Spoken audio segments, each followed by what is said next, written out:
নমস্কার, আমি শুক্লা। আপনারা দেখছেন আমার ছোট্ট ছাদ বাগান।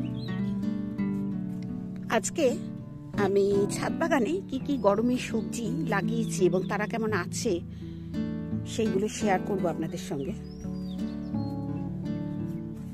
সুন্দর অ্যাডেনিয়াম ফুটছে। অ্যাডেনিয়ামের ফুলটা খুব আকৃষ্ট করে আমাকে। প্রচুর নতুন নতুন লেবু গাছ আমি বসিয়েছি। লেবু গাছ বসাতেই থাকি আমি, যে কোনো গাছ। এই যে দেখুন, অনেক লেবু গাছ বসিয়েছি। এগুলো কিন্তু, এটা যেমন ভিয়েতনামি মালটা, এগুলো কিন্তু সমস্ত ভাতে খাবার লেবু। এটা কাগজি লেবুর গাছ। এইরকম এটা আছে, এটা পাতিলেবুর গাছ।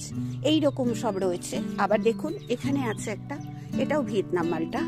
এক একটা মালটা এক এক জায়গায় রয়েছে। এগুলো যখন আর একটু বড় হবে তখন একদম ওপরের ছাদে আমি দেব। আর আজকে একটু গরমের সবজি নিয়ে আলোচনা করব। এই সময় গরমের সবজি আপনারা কি বসাবেন? বেগুন বসাতে পারেন। এগুলো কিন্তু গরমের বেগুন। এই যে হচ্ছে, এগুলো কিন্তু তুলে তুলে আমার খাওয়া হচ্ছে। সাদা বেগুন, এইরকম বেগুন, এগুলো কিন্তু গরমকালে তৈরি হয়। গরমকালে বেশ কিছু গাছ আমি অনেক দিন ধরে লাগিয়েছি, আবার নতুন নতুন লাগাচ্ছি। আমি এক মাস অন্তর অন্তর নতুন নতুন টবে লাগাতে শুরু করি, কারণ এই গাছ যতদিন ফল দেবে তারপরেই আবার ওই গাছগুলো শুরু করবে।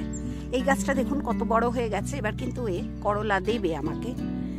আর এইভাবেই কিন্তু গাছ আমি মানে স্টেপ বাই স্টেপ প্রত্যেক মাসে নতুন নতুন বসাই। এখানে দেখুন বরবটি, বরবটিটা এই যে ফুল দিচ্ছে। আবার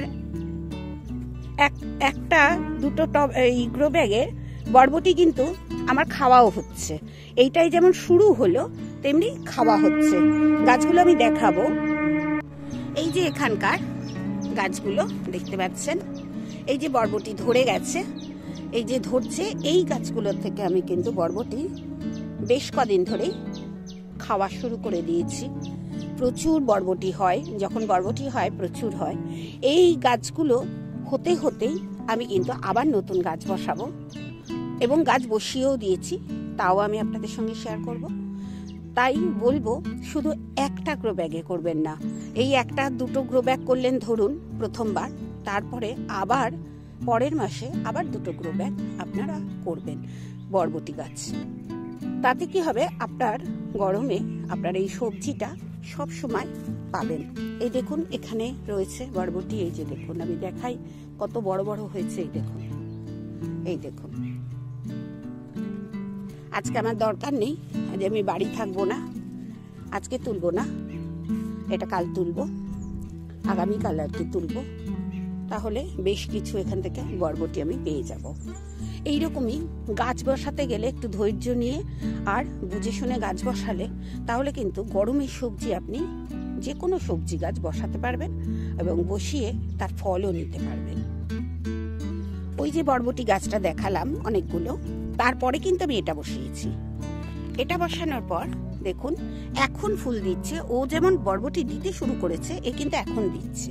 আবার এখানে আমি বরবটি বসিয়েছি, এটা নতুন বসিয়েছি, এখনো কিন্তু গাছ ওঠেনি, হয়তো একটু নাড়াচাড়া করলে এর বীজ দেখা যাবে। কিন্তু এখানেও বসিয়েছি বরবটি। আমি এইভাবেই গাছ করি, প্রচুর বরবটি।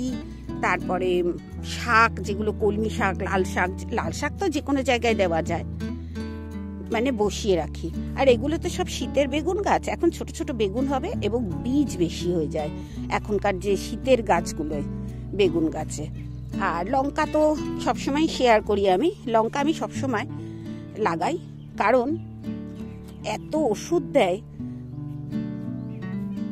আমাদের যেখানে চাষ হয় লঙ্কার, যে বাজারের লঙ্কা, তাতে যে এত ওষুধ দেয়, সেই ওষুধ খাওয়াটা আমাদের জন্য একদমই ভালো না। ওষুধ ব্যবহার করে তাদের তো বিক্রি করতে হবে, সুস্থ দেখাতে হবে। লঙ্কা গাছগুলো ভীষণ ওষুধ দেয়। এই জন্যেই আমি নিজেই গাছ করি, যাতে অন্তত বিষমুক্ত সবজিটা আমি খাবো। একবার কলমি শাক তুলে নিয়েছি, দেখুন এখানে দেখলে বুঝতে পারবেন কলমি শাক কিন্তু একবার তোলা হয়ে গেছে।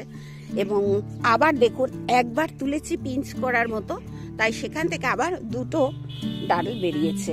এইরকম ভাবে কিন্তু কলমি শাক আপনারা করতে পারেন। এই একটা বেডের কলমি শাক কিন্তু আপনার হয়ে যাবে আপনাদের একদিনের রান্নাঘরের একটা সবজি।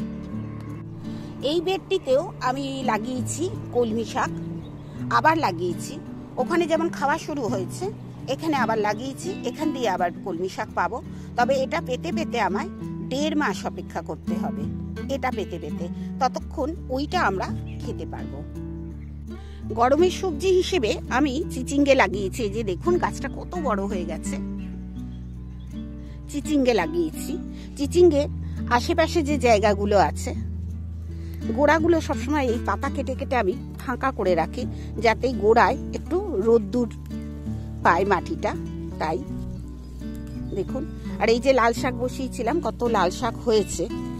আর এইভাবে কিন্তু আমি গাছ করি। এই যে গোড়ায় যদি আমি এই পাতাগুলো কেটে দিতে পারি, এই গোড়ায় রোদ্দুর ঢুকবে আর গাছ ভালো থাকবে। আর এই দেখুন, এটা যেমন সোজা হয়ে উঠে যাবে, চারপাশে দিয়ে দিয়েছি লঙ্কা গাছ। লঙ্কা গাছগুলো বড় হয়ে যাবে এবং লঙ্কা দেবে। চারপাশেই দিয়েছি, দেখুন এখানে দিয়েছি, এখানে দিয়েছি। এই যে দেখুন, এখানে তো এই গাছটা তো অনেক বড় হয়ে গেছে। এইভাবেই করি। এইটা যেমন গরমের বেগুন গাছ, এই গাছ কিন্তু ভালো ফল দেয়। ছোট ছোট বেগুন হয় ঠিকই, কিন্তু ভালো ফল দেয়। এরপরে এইরকম লঙ্কা গাছ, এটা তো পুরনো লঙ্কা গাছ। এই লঙ্কা গাছের বীজই, পাকা লঙ্কার বীজ দেখুন এখানে রেখেছি, এখানে দিয়েছি। এই জন্য আমি যেহেতু ভুলে যাই কোথায় বসিয়েছি, এর গোড়ায় যেহেতু দিয়েছি, এই গাছগুলো সব এখন আমি বুঝতে পারবো যে এটা বেলডাঙা লঙ্কার চারা হয়েছে, তাই আমি দিয়েছি। এইভাবে তো লঙ্কা তো রয়েছেই, লঙ্কা তো আমি বারবারই আলোচনা করি। এখানে শশা গাছ দিয়েছি। শশা গাছের দেখুন নিচের পাতাগুলো আমি সব কেটে দিয়েছি, যাতে আলো হাওয়া এগুলো চলাচল করতে পারে এবং আলো পড়ে এই বেডটায়। এই দেখুন শশা গাছগুলো কত বড় হয়ে গেছে। আমার কিন্তু অন্য জায়গায় শশা হতে শুরু করে দিয়েছে। এটা আবার ছোট ছোট লঙ্কা গাছ। তারপরেই দেখাই, দেখুন ঝিঙে, ঝিঙে হতে শুরু করেছে। ঝিঙে খুব সহজেই হয় ছাদ বাগানে। তারপরে দেখুন এটা চাল কুমড়ো, এর ভেতর প্যাকেট করে রেখেছি একটা চাল কুমড়ো। এই যে চাল কুমড়োর ফুল। আর এখানে তো বরবটি আপনাদের দেখালাম। এরপর দেখাই শশা। এই যে দেখুন শশা কিন্তু হচ্ছে। সবসময় চেষ্টা করুন নিজের ছাদে কিছু সবজি লাগানো, যাতে অন্তত ভালো মানের সবজি আপনারা আপনাদের সংসারে ব্যবহার করতে পারেন এবং সুস্থ থাকতে পারেন। আর সবার শেষে একটা গাছ দেখাই, যে গাছটা কিছুদিন আগে শেয়ার করেছিলাম, স্কোয়াশ গাছটা। এই যে স্কোয়াশ গাছটা, এই যে গাছটা কিন্তু একটু বড় হয়েছে। এখানে আমি একদম ছায়ায় রেখেছি, হালকা রোদ্দুর লাগছে এখানে। ছাদ বাগানে আমি এই প্রথম না পেঁপে গাছ বসিয়েছি। তাও বসিয়েছি কি মিষ্টি কুমড়োর গাছের গোড়ার এক পাশে, এখানে হবে, আর ওদিকে মিষ্টি কুমড়োর গাছের গোড়াটা আছে। এইভাবে গাছ করে দেখুন। এটা 18 ইঞ্চি গ্রো ব্যাগ, বিরাট গ্রো ব্যাগ। এইভাবে বসিয়েছি। প্রচুর গন্ধরাজ ফুল হচ্ছে। অনেকে বলেন গন্ধরাজ ফুল হয় না, কিন্তু গন্ধরাজ ফুল আপনারা যদি একদম সাধারণভাবে রেখে দেন, একদম সার টার দেবেন না, শুধু জল দেবেন, দেখবেন আপনার গাছ ফুল দেবে। দেখুন প্রচুর কুড়ি এসেছে আমার গাছে, প্রচুর কুড়ি এসেছে, আর অনেক দিন ধরেই ফুটছে। দেখলেই বুঝতে পারবেন। বেশ কিছু ফুল আমি শুকনো ফুল ফেলে দিয়েছি, এটাকেও ফেলে দেবো। এইরকম এই যে পাশে আর একটা কুড়ি এসছে। এইরকম গাছ কিন্তু খাবার দেবেন না। খাবার দিলে কিন্তু গন্ধরাজ বেশি পাতা বেরোবে, তখন কিন্তু ফুলের দেখা আর আপনারা পাবেন না। এইটা দেখাই, এটা হচ্ছে আমার মিষ্টি কুমড়োর গাছ। বেডটা এক্ষুনি দেখালাম। মিষ্টি কুমড়োর গাছ যথেষ্ট বড় হয়ে গেছে এবং এই যে মেল ফুলগুলো আসছে, এবার কিন্তু ফিমেল আসবে ফুল।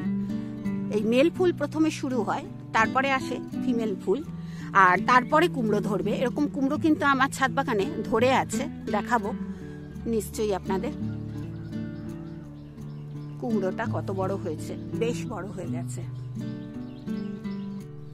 এই যে দেখছেন এখানে একটা বড় কুমড়ো হয়েছে। এই দেখুন কত বড় কুমড়োটা হয়েছে।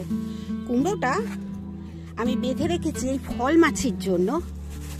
আপনাদের একটু খুলে যদি পারি দেখাচ্ছি, আবার বেঁধে দেব। এই দেখুন কুমড়োটা হয়েছে।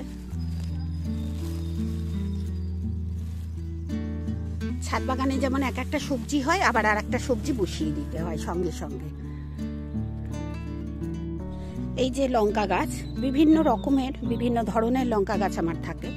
এটা একটা কালো লঙ্কার গাছ, কিন্তু আস্তে আস্তে সবুজ হয়ে যাবে, তারপরে পেকে যাবে। এটাই এর ধরন, মানে এই লঙ্কার গাছের যে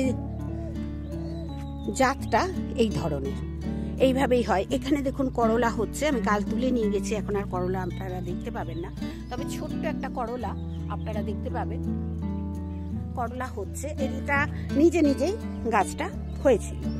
আর ছাদ বাগানে আছে আমার বেগুন গাছ। এই বেগুনগুলো গরমে হয়, সুন্দর সুন্দর সাদা সাদা বেগুন হয়েছে। আর লঙ্কা গাছ তো আমি রেগুলারই দেখাই, এইগুলো সেই গোল লঙ্কার গাছ। আর এরপরে দেখাবো গাঠি কচুর গাছ। এই যে দেখুন, এগুলো গাঠি কচুর গাছ, এই যে হয়েছে, বড় বড় হয়ে গেছে গাছগুলো।